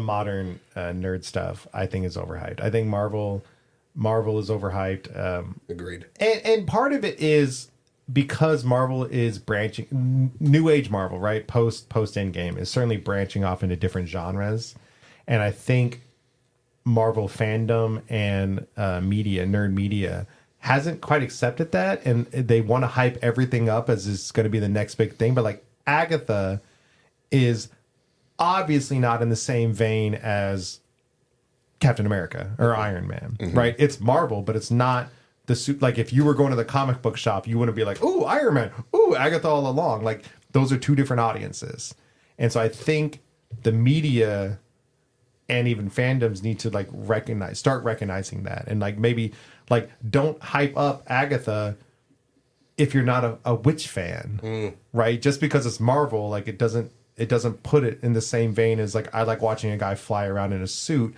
blowing people up with lasers. Like it's not the same thing. So I think there's a little bit, and I blame modern media for a lot of it, because even us, if we wanted to put out a reel or a post every day, we would start having to do the same thing. Every little thing would become either some point of hype or some point of anger, right? Rage bait, bullshit, like everything. And I think that's why we get this hype around like cameos and comic book accurate suits and Easter eggs. We have so much hype around all of that, and I don't know if it should exist as much. So I feel like all of it's overhyped. I mean, again, I've gone on plenty of rants on this show, so I'm not going to repeat myself. But I think it's an outcome of modern media and just that constant need for engagement that makes us turn everything into like either overhype or over anger. Do you think it's because it's so saturated that it's become that way? Like if they reeled it back and put out less things, would it necessarily be? No, because so many people are making money / followers or whatever covering it. Even if there was one superhero movie a year, we would spend 364 days talking about up to the movie, talking about every fucking detail and overhyping every little thing, and then the movie would come out and we'd continue doing it based off of it. But like I don't know what the cure is for it. Wipe the internet and go back to magazines. I don't know, but that's just how. I don't know, but there are certain things, like I think cameos are overdone now at this point. Cameos and Easter eggs, I think there's way too much hype about it. Sometimes the cameos are great. We haven't talked about it, but the trailer for Ballerina, just getting to see John Wick again, that's a great cameo, because John Wick's a character that we all like. The last movie, spoiler alert, he fucking died. So getting to see him again, like that's the kind of cameo. Yeah, allegedly, that's the kind of cameo that like is cool and it makes sense. And I'm sure he's not going to be like a major part of the movie, and it also makes sense for that world because it's like he's the Baba Yaga, he's the big guy. But some like I said, when Deadpool Wolverine came out, like so immediately, who's going to be the cameos? Who's all in it? Who's in it? It's like, who fucking cares? It's a movie about Deadpool and Wolverine. Cameos are supposed to be like a fun thing, or like, plus it's a shared universe, so it's like these people exist in that universe, like they should be there. And if they're not, they're not. If they are, they are. But like we turn it into just this like news story. Like, let's do a whole podcast about who's going to be in this. Anyway, who do you guys think is going to be in the new Superman movie? Nate Fillon's We've already got a big old list. We got a big old list. Everyone's fucking talking about it. And the costumes. Does he have fucking underwear? I don't know. He better. I'm gonna be mad if Ryan Reynolds doesn't reprise his roles. He's a space person. Anyway, so that's my rant. I think generally a lot of stuff's overhyped right now. That really is valid. Honestly, I have nothing else after that. But yeah, that's fine. I'm on board. Nothing gets me off more than validity. So. Where do we go from there? Jermaine, I'm surprised you haven't brought up your baby. My baby. Congratulations. John Carter. Are you hyped about? Flush twice next time. Oh, Oh, fuck. Was there hype? Was there hype around that? Oh, there was Yeah. so much fucking hype around that. Oh, that's right. Because that was Disney's like last ditch effort to make a franchise for boys and Jermaine's. You made me remember. That was, of course, every article, every fucking opinion that I looked up on, especially like big, budget Yeah. movies, like this is going to be the next Star Wars. Yeah, so- the next franchise, the next people money been printing chasing machine. that. Yeah, I started reading the books like kind of just before the movie was coming out, or they even announced the movie, because it was one of those series that's always been on my list because it was it was a story that was written damn near 100 years ago or over 100 years ago, but it was kind of considered kind of like the grandfather of sci-fi, like it was kind of sci-fi before anything even kind of became sci-fi. I think but sci-fi before it was a genre. yeah, so Don't erase Mary Shelley. but as I'm reading it, I can see the cultural influences to certain icons over the years, like Superman able to leap tall buildings in a single bound, because when John Carter gets transferred to Mars, his density is different, so he could leap further than the Martian. So, but it's one of those things where they called it John Carter of Mars, but of course the first book is technically The Princess of Mars. So Disney kind of rebranded it because they didn't want to make everybody think that it was a princess movie. Oh yeah. And they kind of changed a lot of things in there, but it was one of those things. When you read the book, you're like, just stick to the fucking book. They should have just stuck to the book. Prince of fucking Persia. just because I'm on this. I don't Princess Bride's next. like when off. Kidding, I love it. when Disney gets the property or something. The term I use, they Disneyize it. Disneyfication.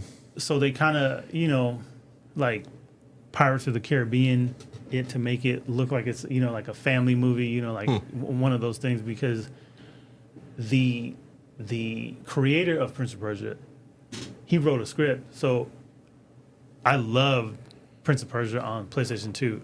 That's probably, besides Metal Gear, one of my favorite video game franchises ever, because that trilogy, magnifique. But I went to go watch the movie, and it was complete trash, like dumpster fire, like trash, compared to what it could have been. And then after the fact, what made me even I felt like that little red dude from Inside Out. As I'm Anger? Yeah, as I'm reading the actual script that the actual creator of Prince of Persia wrote, and actually had a script done and gave it to Disney, but they're like, oh no, we're not gonna use that. I'm reading this, I'm burning up, like I'm boiling, because I'm like, damn, this could have been what I could have seen on screen. Damn. But those are but John Carter was one of those that was getting that legendary hype around it, and boy oh boy, You know what wasn't hype? was it trash. In both of those movies, glisten up abs. Let's go. I think I'll watch it for that. I read an article when I was researching this about John Carter. Originally, it was John Carter of Mars, and the reason they dropped the of Mars was because I think whatever studio had it, was it Disney? Mm-hmm. They had like a new marketing vice president or executive come in who didn't know shit about marketing movies, but it was, you failed upward in Hollywood. In a lot of places. But they compiled a list of movies that had the word Mars in it, and they were all bad movies. Wow. So they're like, we're dropping of Mars. This is going to be John Carter. That was the reason behind that particular title change. I mean, Mars Attacks is fucking amazing, so he's wrong. That was on the list. Yeah. They're like, Mars Attacks, bad movie. Though the princess thing, when I was substituting, I remember like great job of getting paid $120 to watch movies all day. Sometimes I eventually had to teach, but it was like, all right, we can watch The Lion King or The Princess Bride. I was like, we're going to watch Princess Bride. Oftentimes didn't give my students a choice, but like, Fuck them kids. some like, especially like, a lot of the boys in the class, I don't want to watch Princess Bride. I was like, have you seen this movie? It's fucking great. And they're like, it's got princess. I don't want to watch a princess movie. It's like, there's a princess, but it's not that kind of. It's not a princess movie. And then I eventually showed them. They all liked it. But Same. But the name certainly, when your target is certainly 13, 14, 15-year-old boys. You can't have princess in the name. Yeah, like if it was called Shrek, then I'd be like, oh yeah, fuck yeah, let's watch it. Yeah. But it has those elements in there. It's his own thing, but yeah, those guys are trash. The other thing I took away from that article that I read was during its red carpet premiere, which was in LA at the LA Live space. Disney has the El Cap in there. Everyone's like, why isn't it at the El Capitan? But whatever. Taylor Kitsch, the star, Oh yeah. was doing the red carpet walk, and right in the middle of his walk, one of the producers came up to him and friendly put his arm behind him and leaned in and whispered into his ear, "This is going to be a fucking disaster." And then walked away. And the lady, the female co-star, had seen him say something and walk away, and she walked up to him and he was like, "What did he say to you?" Because he was visibly rattled, visibly shaken, and he was like, he just said it's going to be a fucking disaster, and he had to still do the rest of his red carpet walk with that 1,000-yard stare, and then actually watch the movie, and the movie just got shit on right out the gate immediately. Was that moment the inspiration for that end scene in Oppenheimer, where he says something? What did he say? And he gets all bummed out. Yeah. Can I throw one more movie in there? Yeah. Yeah. We probably won't talk about this one very long. Does anyone remember Cloud Atlas? Yes. Never saw it, but Channing Tatum? Tom Hanks? It had it had a shitload of people in it, and it was It was also the Mila Kunis? Wachowski sisters. Yeah. Was it? Yeah, I think so. I think it might have been just one. Yeah, but Lana or whatever. I remember it being oh, look at all the people in it, and the storytelling is so different, and it's non-linear, and blah blah blah. And I'm like, that got me into the theater. The hype is what dragged me into that theater. It wasn't any genuine interest in seeing all these people together. What was the tagline in that movie? There was a phrase that they kept saying. I feel like anything the Wachowskis make after The Matrix is going to have a certain level of hype. Although I like Sense8. If you ever saw that show on Netflix. Which one? Oh, Sense8. Sense8. Oh yeah. Oh yeah. I think I watched Sensei. Sense8. Yeah. My mind heard Sensei. Sensei. Yeah. Arigato. I would say, most of the stuff we're talking about, though, that we're bringing up is stuff that was hyped beforehand. It was hyped, and then once it dropped, it was nope, never mind. Yeah. Do you guys have anything? Well, Jermaine's take on Dark Knight and my take on Harry Potter, but do you guys have anything that other people are still hyped about and really go on about, and then that are extremely controversial? You know what? In the franchise realm, yeah, Fast and the Furious. Why the fuck are those movies still being made? Why do people like those movies? I cannot fathom that. What the goddamn hell is wrong with people? My wife loves that series. I had some. Who's the director that recently came out and They're said fucking genius. What are you he talking loves the Douglas. movie? Oh, Christopher Nolan. Didn't Christopher Yeah. Nolan say it? Yeah. Shut the fuck up. Look it up. did. No, He look fucking it up. did. Yeah, He did. Christopher He did. Nolan said that's candy, baby. Yeah. He said that shit is delicious. I think- not really, but I think you have to hand it to them for the wherewithal to switch up what the genre is, or what. At one point it became a heist movie. I think with 5, right, when they were in Brazil, it became a It's the full-on greatest Ocean's superhero- 11 And then it heist. turned to a superhero Then movie. it turned into the greatest superhero franchise ever created. They did some magnificent work with time differences and making the third one actually take place after Honestly, the 6th one or something like that. It is, yes. It is a big guilty pleasure for me, but it's I'm not in a hurry to go watch the movies. But I will say this: the storytelling of how they introduce characters, to me, that is good writing. John how Cena they, hears he's Vin Diesel's brother. yeah, how they keep things so interesting. It is creative because you look at it if you were watching The Boys. Let's take all the nonsense of Fast and Furious out, but just how they stitch in people in that series, like how Dom had a baby with this girl, but then now she's in here like it's her auntie, and I'm like, oh, there's just more family that just keeps coming in this movie, but And they people just, die and come back and stuff like that. yeah, but they just stitch things in very well. So it is a very well, like it is told very well, because to me, I take it as these people started off like this, but I unbuckle my mind. I And heard just, that about the and movies just ago. enjoy the ride. It is a very creative. I tried. franchise. I legit. the Oh no, it's first- not for everybody. Yeah. The first one, I think there was a lot of hype. And I remember, I mean, especially because street racing and stuff was certainly a thing back in that day. People were dropping their Civics I don't and think putting they the knew how mufflers long a and quarter shit. mile was. Yeah. So I remember, back in the day, it was very hyped. Everyone loved it because everyone wanted to be a street racer. And then, pretty quickly it dropped off and became its own thing. I think now it's almost like everyone's guilty pleasure. Everyone wants to see it because the cast is amazing and it's generally pretty fun popcorn stuff. I equate it to, like, I love good food. I love a good cheeseburger, blah, blah, blah. But I'll still go to an AM/PM and get a fucking cheeseburger. I will take people like, hey, have you ever had an AM/PM cheeseburger? You want to go to AM/PM right now? We'll get a cheeseburger. And I some acknowledge peanut butter it Snickers as and that. I do acknowledge Monster. it as that. And then regret it. Are you going So- to get your light bars that you got and tape them underneath your Prius? Yeah, absolutely. I No, get that's a good it. one. That's a good one. 'Cause that have a- franchise is diabolical. Bro, but I have it is. a coworker. I was like naming actors. He goes, "You making those up?" I'm like, "Anthony Hopkins? You never heard of him?" He goes, "Nah. I mean, I know like The Rock, Jason Statham. Like, are you just naming everyone in Fast and Furious? Oh, I love Fast and Furious." I was like, "Okay. Do you watch any other movies? Like any cowboy? No, cowboy movies are lame."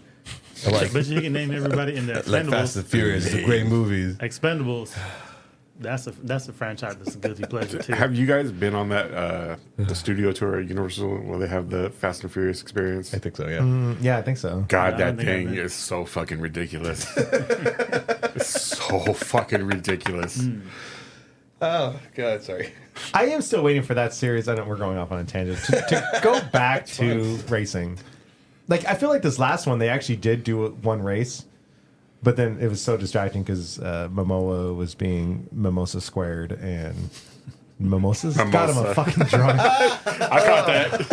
I was waiting for the dawning of realization, and you did not disappoint. Jason Momoa was being Momoa squared, and it was too distracting to appreciate the movie. I want to use that as a segue to go into our actors. I want to probably fire some stuff, but stop me if you want to. Jason Momoa, overhyped. I'm done with him. I've talked about it in the review before. Yeah. I'm fucking down with Jason Momoa. I will still lick ice cream off his abs, but he might be Lobo. Guinness flavored it. if That's never gonna happen. If he does Lobo, but they tone him down and make him be Lobo and not be himself. He's then himself sure. in every fucking movie. I know, He I has know. to write it in like, Well, what? no, I mean, you look back to like his Khal Drogo performance. He wasn't. He was Khal Oh Drogo. yeah, he was- he he didn't was have it dark yet. and imposing. Yeah. Like he was Yeah. good in that And even Conan, but when he's not allowed I to don't say think he had the anything. weight to him yet. And then after a certain point, he's like, I'm Jason Momoa. Wahoo. Yeah. Does like a Hawkeye in every fucking movie he does. I think fucking Lobo kind of fits his character yeah. though. It does. If they can 'Cause darken him up a Lobo's- little bit, if they can, yeah, Make him a little bit more sinister instead of goofy. yeah, All right, let's spitfire these. make him go on like a bender for like 6 months and smoke cigars and Now, I have these Ride a bike. on this list. I don't agree with them because my wife put some of these down there and I told her to take them off. John Cena. Overhyped?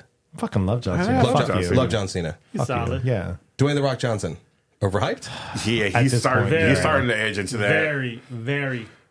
In that same realm, Kevin Hart. Yes. yes. Rachel would absolutely agree with you. Yeah, there's an oversaturation of Kevin Hart. The only reason why I say those two because it's like, bro, you make a movie every 5 minutes. You can't love this movie. No, yeah, you can't. So it's just one of those things. Like I know they're just doing it now just because, like there's let's just make these movies and collect that paycheck, but that's all it is. Chris Pratt. Overhyped? I don't want to get into the many reasons I don't like him. Political reasons? Yeah. Yeah, got it. Socio-political, yeah. Jared Leto. overhyped. Oh, he's absolutely over. He's an amazing musician. Like I love him in 30 Seconds to Mars. I always forget. Like that. I caught a live show. He's a very charismatic performer when he's out there singing. You don't like but that fucking his movie career is so weird. It's just weird. I will give it to him that he really fucking tries. Do you think though Is it sadder though that he tries so hard and still fails the hype though? spectacularly? But I mean, the hype around him is the behind the scenes stuff, right? Is there actually hype that he's a good actor, or the hype is that he's trying really hard to be a good actor, Ooh, good point. or he's got this method that he does that gets all the attention? Like I don't know if anyone's ever actually said like, "Oh, you got to see the next Jared Leto movie. Like he's amazing." Yeah. It's just he generates these stories around it because of the method's way he is. Has he been in anything that's been fucking acclaimed, loved? Requiem for a Dream. He was in Requiem. Yeah. Wow. Okay. Yeah. I need to watch that again because I remember like that was what Darren Aronofsky's second. No, I Blade saw it Runner. too. Blade Runner 2045. Yeah. Whatever. Yeah, unmemorable from that. Sorry, keep going. Johnny Depp. Overhyped? No, I love me some Johnny Depp. I would love to go in depth. Round Table? I feel like he had a moment that like with the fame of or with Pirates of the Caribbean. I think his Sparrow character. I think that was like that character alone was kind of overhyped and kind of led to Johnny Depp. I'll get to you in a second. I want to comment on that. His jump shark. Yeah, character. When I remember rewatching the first one and then seeing whatever the last one he was in, and I'm like, how are you doing an impersonation of your own character? And it was bad. Yeah. He's family though, so I can't talk about him. Theatrical pause. Wind up. I don't mind Johnny Depp. Like he does take on like different characters and roles. So he kind of plays his stuff kind of kooky sometimes. But I'm a backtrack a little bit because I couldn't think of the name. The Dallas Buyers Club. That was with Leto, right? He was, Yeah, I was trying to remember that. That's the only like It was good. Leto performance that I'm like, damn, that shit was like great. Did you like him But- getting axed in American Psycho? I still think his Joker. I think if they had allowed his Joker to be fleshed out and actually be the villain of Suicide Squad, because we saw even with Zack Snyder's working with him a little bit in the Snyder Cut. Yeah. I thought that was a Yeah. really cool Joker. So Validation. I'm on your page. We have towels underneath the Yeah, but Johnny table. Depp, Here's one. a little bit. Overhyped. Steven Seagal. Overhyped. Fuck off. yeah, whatever. He gave us Yes or no? He gave us a great cake scene. In, Steven Seagal is the fucking Kmart of action heroes. Action movie heroes. Yeah, exactly. Fuck off. No, we can't go to the theater. We got action movies at home. He's gonna burst through this door right now and do that one kick that he's taught everybody. If it's not It's pre-cut. that one kick. Yeah, So, God, that one kick. man. Come in here like the Kool-Aid man. That's the fucking. I love that. Like we're not gonna go see the fucking Jean-Claude running. Van Damme movie. We have Jean-Claude Van Damme at home, and it's fucking Steven Seagal. Oh my god! Have you seen like his recent videos of him trying to show karate? That's It's like, I'm crazy. gonna hit you. Yeah. Oh god! I did hear though, like I wasn't joking about the one kick. Like I read somewhere that like UFC fighters from around the world like were going to him to learn like one fucking kick or something like that. God. Vin Diesel. Overhyped? I think he's overhyped himself, but I think he delivers what I expect. True. Yeah, kind of He character doesn't really- actory. He thinks himself. I love his as- voice work Yeah. I am Groot. and the Iron Giant. So he gets paid to grunt. Yes, he does it very well. I will say this: the Vin Diesel franchise for me, that's a guilty pleasure. Is the Pitch Riddick? Black, like Oh yeah. I need to watch all of those. his I- Riddick series. I don't want to. He hasn't been in enough movies because again, I think he's overhyped himself to be like, oh, I'm only going to do certain things. Because what did he do? Like the first Triple X, which who remembers that? I mean, what Ice Cube I do did the second kind one. of. did. Was that the one where he took like a rocket launcher and said something like it's PlayStation Baby or something like that? Was that the second one? Ice Cube? Was that Ice Cube that did that? You got to start thinking PlayStation or something. Was that the Triple X? Probably. What a pull. I don't know. I don't remember shit. But I remember love how that. he played that damn character in Triple X. That movie is hot fire, but garbage fire. But it's just Like a corrector. it's just magical. Oh Yeah. boy. And that sometimes is what makes a great action movie is when it is like Yeah. this is fucking garbage. Ridiculousness. But I love He it. did do a movie that I thought that was going to be decent because I don't know if I'm remembering this correctly, but he might be one of those actors that's into like D&D and stuff. I think so. Yeah. So when he made that one movie, The Last Witch Hunter, Oh, that's right. That was based off his D&D character, right? I was kind of excited for it, but then I was like, womp womp. Celebrity D&D. Yeah. Yeah, He a also little did show. that great Street Sharks commercial. Oh yeah, that was That was old like his school. acting like Damn. debut. Yo, he did a Yeah, we'll pull it up after this. Let's not be sexist. Sydney Sweeney. Fuck Overhyped. She's great. They're great. Is she- No, is she I there? take that back. I I don't really know don't it. want to be the privy. I think don't she's know. a good actress. I think she's gorgeous. And like, watch my review of her the movie Immaculate, the horror movie she did. She's all about it. And like, that's not the kind of movie you judge anyone's performance in. what do you mean? Like horror. I mean, horror movies in general. Horror? I feel like you No, know. here's why. Here's why. Okay. We know that she has some very gorgeous and obvious assets, right? And God bless her for fucking putting them out there. I fucking love it, right? This fucking perv. I swear to God. Fuck. But when the movie is about her being an immaculately pregnant nun, very clothed, why is it written into there where it's like, and more clothing comes off, and more clothing comes off, and Because it's fucking Hollywood and they know how to sell a movie. I think she's gonna suffer. Because did you watch Euphoria? I can't. Oh, okay. She's great in Euphoria, and I think I heard there was a lot of penis in that. I haven't watched it. That's why I said I hear. you know. I Can mean, get in that today's as world, an like isolated sound clip? one dong goes on the screen and it's like too much for a lot of people. But I think they there haven't was, seen Spartacus. there was a couple scenes like in the locker room or whatever where there was just like dongs everywhere. I think Sydney Sweeney's going to suffer from just the fact that she is beautiful and she does have big boobies and she's not afraid to put them out there, which is cool. I you know, not everyone has to do it. I think that's the greatness of freedom and everything in this country. But I think she actually does have the acting skills behind her, and I think Hollywood's going to be tempted to put her out there as a sex thing, and then people are going to want to treat her as that too. Because what else? Oh, White Lotus. She was good in White Lotus too. And that's what I'm trying to say is I do think she actually has some acting abilities. It was just in that role you go, that didn't need an immaculate, like it didn't need to show so much skin and everything in those. Yeah. And I remember just watching and going, "Oh, darling, oh, sweetie, no." I feel like it's but too she's going to soon. put it out there. In my head, it's too soon to say anything about her. Like if she's overhyped because she's just starting off. Like it's any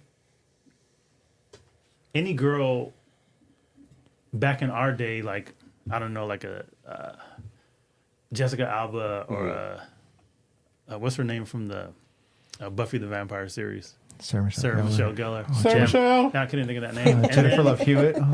Yeah, like they were. She's coming back for No, we did last summer. Yeah. I think so.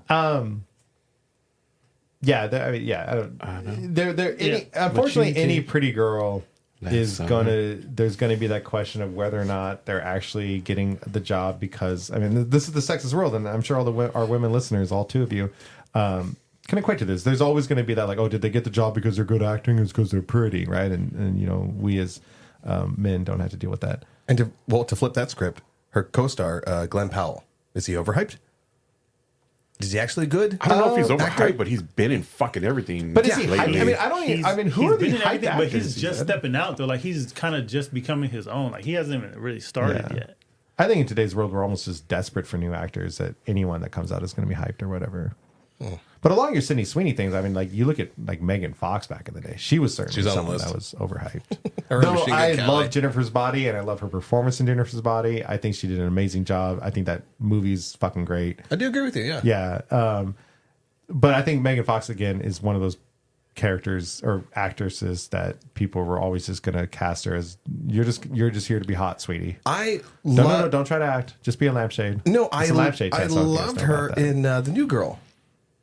Oh, that's right. They Played brought her by in that, Reagan yeah. Raisin as a live and breathe. And so you got to see her kind of like, flex her comedic wings and stuff. Yeah. I don't know. I think actors and actresses, like I said, I don't know if there's anyone beyond like The Rock and stuff. I don't know if there's anyone too hyped, but keep going. Snoop Dogg hyped? A little over Snoop overly Dogg?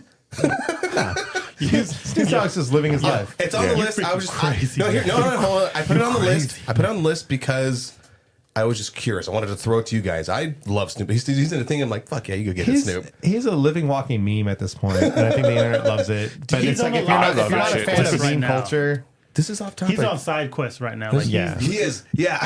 he's living his life. He's enjoying doing all the side quests. dude. This is like the country with fucking Willie Nelson. This is a little off topic, but do you think him and Martha Stewart smashed? jeez, I don't fucking know. I don't think so. But no, to answer your question, one, I think people should probably remember that Snoop Dogg was on trial for murder and went to jail. But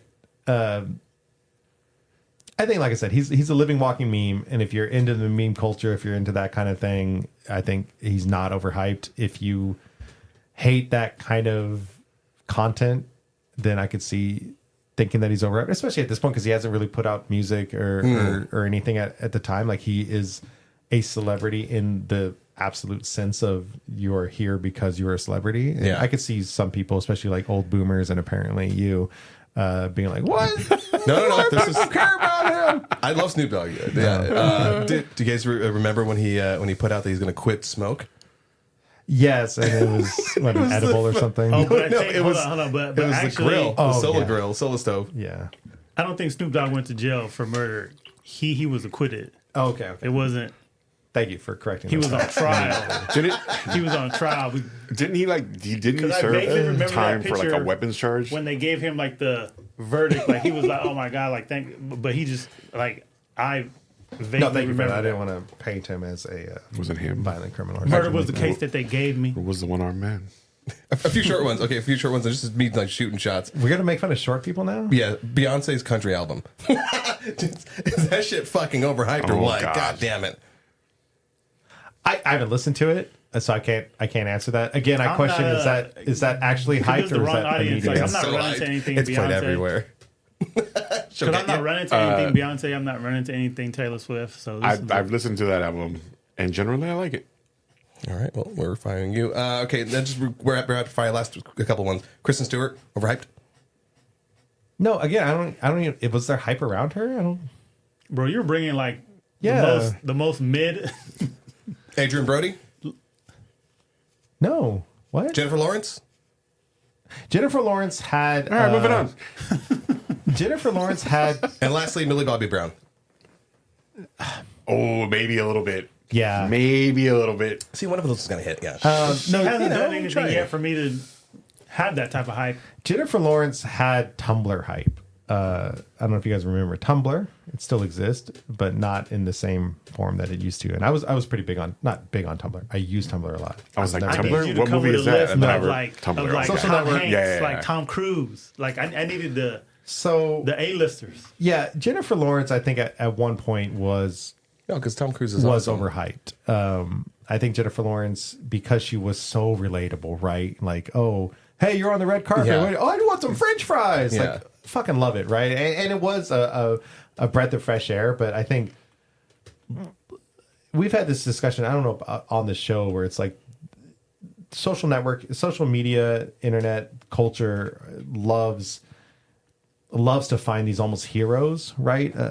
Amongst especially the royalty of Hollywood, that we latch on to people that seem so normal. And she was certainly that person. And then eventually it kind of became obnoxious. It kind of, I know she pissed off a lot of people she was filming a show in Hawaii, and like she sat on some sacred rocks and kind of brushed it off. It's like, it's just fucking rocks or whatever. It's like different cultures, and especially her being a white woman. That pissed off some people, and I think it was kind of a downward spiral from there. But I think she had a moment of being overhyped. But I think it went away and people moved on because that's that meme culture. I feel certain actors and actresses, they have hype around them for a role that they played. Hunger Games, and you got boy who played Harry Potter. Daniel Radcliffe. Yeah. He's been smart about his career though. You have a lot of people who are in franchises that have all the hype around that particular series, but sometimes when that actor or actress branches off and does other things start to tilt downward because they're not. Maybe it's two things that people can't get outside of their head. No, this is Harry Potter. He doesn't. He suffered from that the most in this world, or her. Jennifer Lawrence. It's just one of those things. It's a hit or miss movie, depending on your fan base. So it's just, and the hype might not be there for other series. I think it's different though, also because like Jennifer Lawrence, like I don't know if her hype was ever based around her acting skills. Her hype was based around her being such an enjoyable person, and again a breath of fresh air. That people were like, yes, another Jennifer Lawrence movie. Like I want to see it just to support her. I don't know if anyone beyond the Hunger Games, I don't know if anyone ever really like latched onto her as like this great actress. And I'm not saying she's bad. I'd still go see her movies and stuff, but there is that difference because she, like I said, we have this social media world where we grasp onto. And we were talking about Dave Grohl the other day, where it's the same thing. Where I think he recently became like the target of this, like, oh, Dave Grohl, he's one of the good ones. He does all these good things. And turns out he had a baby out of it, which normally would be no big deal, especially in the rock star world. It's not a big deal, but because the internet latched onto him as one of the good ones, there's like 5 of them left. I do hate that when they paint celebrities as like they're the good ones. They're like, no, everyone has their ability to. We're desperate for these heroes, right? Like John Cena was seen as one, and then now it's like, oh, there's a little. The Rock was seen as one, but he's becoming a little too business orientated. Like.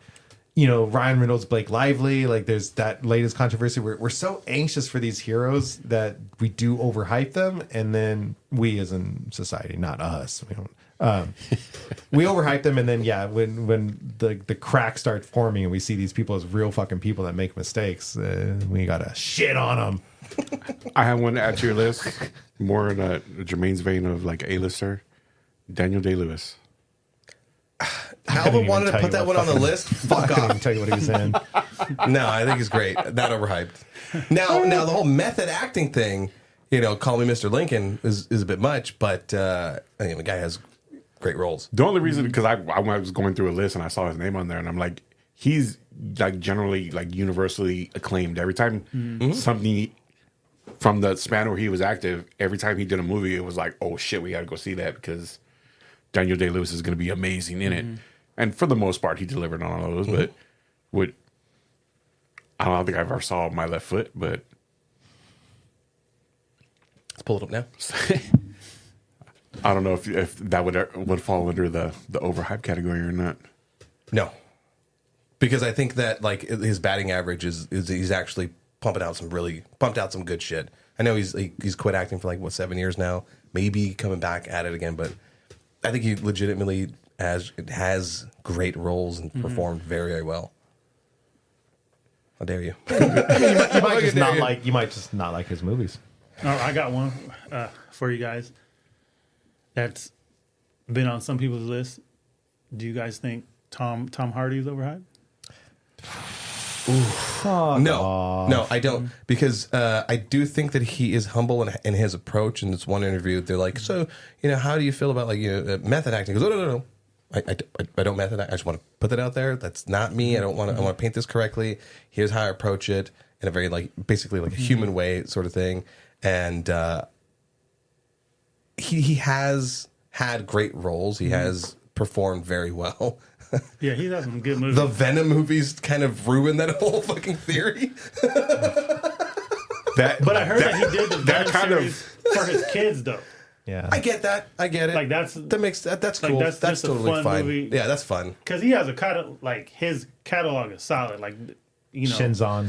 But to what like what what? Shinzon. He played the clone of Captain Picard in Star Trek Nemesis. He was a skinny little fuck. This was before he got big.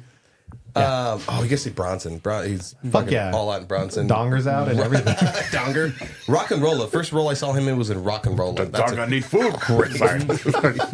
No, but Bronson is really good. Bronson's And that's the fantastic. thing. But that's the thing with Tom Hardy is again. I don't know if there's. It's maybe I'm not connected. I'm not like reading celebrity gossip. I don't know if there's hype around any of these people that you're bringing up. I think people get excited about things because Tom Hardy does play. He's got that list of just cool characters, right? I think people we've talked about that idea of like, man, if you took an actor and all the roles that they've had, like who's got the coolest ones? And Tom Hardy's like up there with like Max, Venom, Bronson, Shinzon. Like he's got this 1,000%. Bane. But you brought up a great point. Like there's a different type of hype, like with Jennifer Lawrence, where it's not necessarily her roles, but how society is seeing her. And I think that's the same thing with like how society is seeing Tom Hardy. Yeah. The same thing can go for like Keanu Reeves. Keanu Reeves is certainly one of those like good guys that legitimately good He's guy, a legitimately fucking good national treasure. How guys. fucking dare Yeah, you. but he's a national treasure, but- he's the one that's going to be like he had to fucking piss and he pulled over on the side of the road and everyone's just going to hate him on that because they're desperate for the crack. He had even said something along the line. I hope it was him. I could be misquoting. Check your facts, Jermaine, and tell them to people. He goes, nobody really knows who I am. I mean, it's like what we all put out there. Who I am is who I am at home. Yeah, You know, like we at all home he's put on a just smearing different shit mask. on his chest and watching Golden He's just Girls one or of those something. celebrities he's one of those celebrities that Stay out of my room, Doug. like that. Like he doesn't consider It's himself not your conscious, like it's a rock star subconscious level. from what I hear. He just wants to be just that guy. You know what I'm saying? And plus, he's had like a hard life too, like tragic Yeah, life. yeah, no, absolutely. At certain points, so. Are we talking about Keanu Reeves? Yeah. I would start He wearing just the tries to headphones be in the room. humble. Now you hear my fucking Golden Girls going. But Sorry. It is funny though how society sees just celebrities who they have these parasocial. I do have one more because we're talking about. Well, now we're friends with them because we like their comments and sometimes they like us back. Big time And I'm actors, but Dating what about someone Nicolas 'cause- Cage? I don't know if there's hype. I think everyone knows. approaches Nick Yeah. Cage works as Nick Cage. Yeah, they Like, know. They're fully aware. Did you watch It's that either one? gonna be- Overhyped or overrated? Neither. I think he's exactly what all of us expect from a Nick Cage performance. Okay. Did you watch Unbearable Weight of something Immense Talent or whatever? Like it was all there. Oh yeah. It was everything. I The one so movie that I self-aware. still need to watch. I hear great things, but is that Pig movie? super good, Dude, super it's a I still have to go watch it. resurgence Yeah, of him. really good, really good. Thought I about think, it earlier today. when it comes to people like Nick Cage, where it's like you are getting a Nick Cage performance, that might not be for everybody, right? And I might sit there and say like, oh, Nick Cage, fucking love his movies, Gone in 60 Seconds, let's go, like fucking good stuff, right? But that might not be your cup of tea, right? So you would respond to that like, what the fuck, like so I'll that I take could see pleasure how in someone could gutting you, see him boy. as overhyped because they don't understand Always like put the money down. it's like going back to the AM PM cheeseburgers, right? Like they're fucking great. Different tastes for different Yeah, moods. yeah. But the way I talk about those Just a cheeseburgers, guilty someone's eventually pleasure. going to try one and be like, "What the fuck is wrong with Doug?" The fucking AMPM cheeseburgers are great. Yeah, they're fucking great. They're absolutely amazing. Yeah, I think they've gone down in quality Nicolas when they Cage, got rid of the the aluminum AMC foil and they started putting in the AMPM plastic. cheeseburger. Yeah, it's not the same because the aluminum foil helps steam the whole experience together. Oh God, you want to throw some shows on there real quick before we wrap it up? I mean, I only have a couple. Fucking the biggest one on my list. Friends. I have it on here. The first season of Halo. Oh, Fuck you was guys. it None of hyped? you fucking. Yes, it was. The it's- first season. I thought it was oh my hated. God. It's It was hated. no. The first season of Halo. It was hyped before it came out, and then Yeah. and then it then let, it came out. let you down. Yeah, the, yeah. the definition of overhyped. Yeah. The helmet came off and the buns talk came down out. to me. Suns out, buns out with the It face. wasn't even just a helmet. Like, but it that- wasn't That thing We're was, not was revamping past episodes for that was argument. so many years in the fucking making, and it passed through so many hands, and like it finally made it to the screen, and everyone was like, "Yes, it's finally here!" Fucking Halo, it's one of the greatest video franchises of all time. It's gonna be an amazing show, and it would just, I didn't even finish the first season. Yeah. Like I was just so disappointed. I'm like, oh, okay, I guess. Well, it Every- got canceled, so Every video game. Smile. no, because it was. I mean, video games have been around, for 40, almost 40 or 40 plus years. But like, franchises that we recognize have been around for 4 decades now at this point. And there are things that there's always been talk about certain games being adapted. And so when as soon as there's even a word, as soon as there's like, oh, so and so got the rights to it, the hype just starts generating because we've been playing these games for so long and over multiple iterations of it, and I think the hype will just be unavoidable. I mean, now we've been burned so many times that like it's hard, but then now we've gotten good ones like The Last of Us, and even the Mario movie. I would Fallout. argue, like Fallout, The Last of Us, Mario. We've had a couple good adaptations, so now I feel like the same thing is like. As soon as there's word of a game adaptation, it's like, hell, here we go, and the hype's gonna go and go and go, and then they're gonna give us some mid crap that gotta appease the whole lot. How I do feel like it's one of those things when you have a franchise like Halo, which is generally loved like from a lot of gamers, the dirty Xbox decades gamers are. of decades of these people. But Sorry. I absolutely smeared shit on my chest and played Xbox.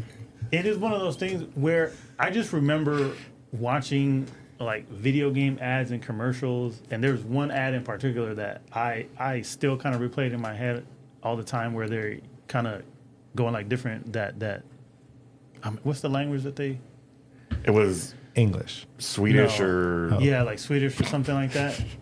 the trailer for ODSTs. Yeah, The- ODST. Yeah, that was a great trailer. I'm gonna fucking watch for that later. ODST, that shit was so long ago that it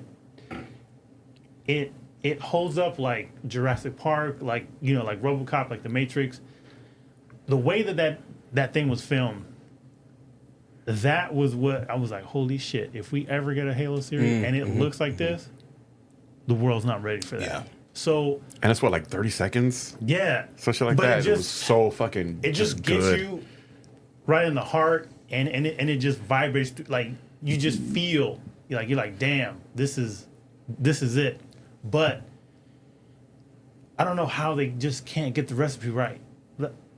You have the story, but the studios, I feel, they let people down time after time. But it's just one of those things like they just need to get it Because right. the budget that they spend on it, they have to get the broadest audience ever. You know who would have been great directing that though? Neil. Gareth Edwards. Where's the fucking creator poster? Gareth Edwards. Oh, I took that down. Goddamn.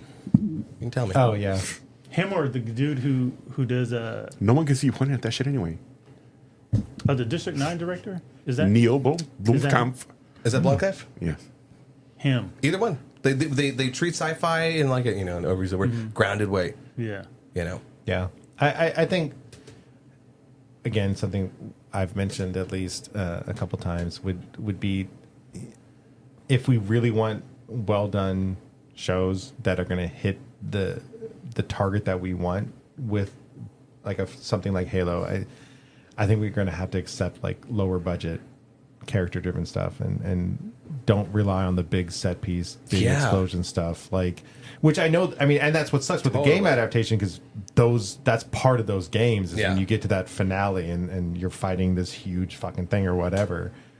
I feel like, especially, maybe don't do your first season like that, and then eventually, as the budget grows, as you get more of an audience, I'm then fine maybe with that. Yeah. drop it. Yeah, but I think I mentioned before how like Chris Pine was talking about that for Star Trek, where like maybe Star Trek movies can get back to more character driven stuff, and maybe don't spend an entire budget on explosions and shit, and then that way you can target the Star Trek audience and not everybody to make up the budget. Anybody else got any TV shows? I got a bunch, but I don't want to like do the whole rapid fire thing. Lost was a fucking overhyped one. I've never seen it.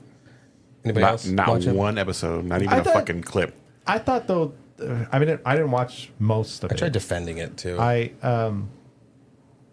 I mean, I think by the end it wasn't overhyped because by the end I think everyone kind of called bullshit on it. So I mean, it was certainly hyped at first because it was good and it was interesting. Hyping it up so much they didn't know where they were going. Well, with it was good and it was interesting and it was gripping and you was. wanted to find out what Like was how- happening. yeah. And eventually, I think people called bullshit on it, and I think the hype died with the show. The Big Bang Theory. Absolutely overhyped. Oh, I enjoy it. I think a lot of people enjoy it. No, but he's not saying that it's bad. That's the thing. He's not saying that it's bad. He's just saying that it's that I haven't generally seen a fucking okay. episode. overhyped. Okay, I'm not accusing him of saying it's bad. I'm just saying that I enjoy it. No, and I don't think it's overhyped. I absolutely understand why people enjoy it. I think it bugs me because it paints nerd culture somewhat accurately, but also somewhat very stereotypical. Very. Making fun of me.